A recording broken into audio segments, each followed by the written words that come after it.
పూర్తి వివరాలకు చదవండి రేపటి అక్షర శిల్పం దినపత్రికలో.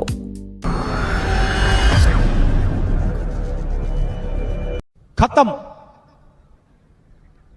Bye bye, tata, goodbye, गया. అక్కడ కేల్ కథం, దుకాన్ బంద్. రాహుల్ గాంధీ డైలాగ్ అక్కడ రిపీట్. కాంగ్రెస్ కేల్ కథం, బై బై టాటా అంటూ దేశంలో కాంగ్రెస్ పార్టీ క్రమంగా కనుమరుగయ్యే పరిస్థితులు కనిపిస్తున్నాయి.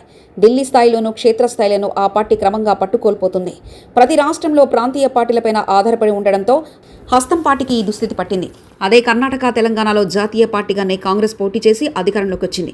కానీ మిగిలిన చోట ప్రాంతీయ పార్టీలు ఇచ్చే సీట్లపైన ఆధారపడి ఉండాల్సిన పరిస్థితులు నెలకొన్నాయి.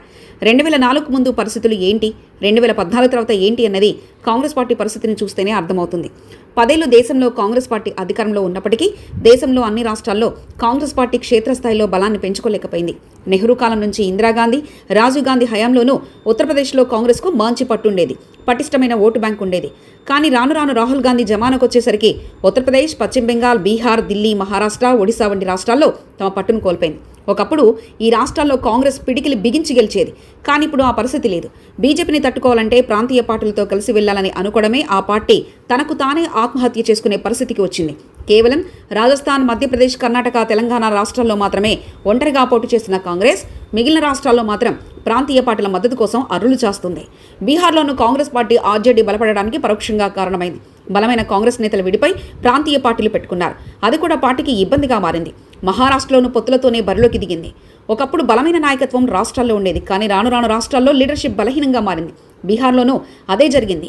మహాగఠబంధన్ పేరుతో కూటమి ఏర్పాటు చేసుకున్నప్పటికీ, రాహుల్ కాశ్మీర్ నుంచి కన్యాకుమారి వరకు పాదయాత్ర చేపట్టినప్పటికీ రాష్ట్రాల్లో బలహీనమవుతుంది.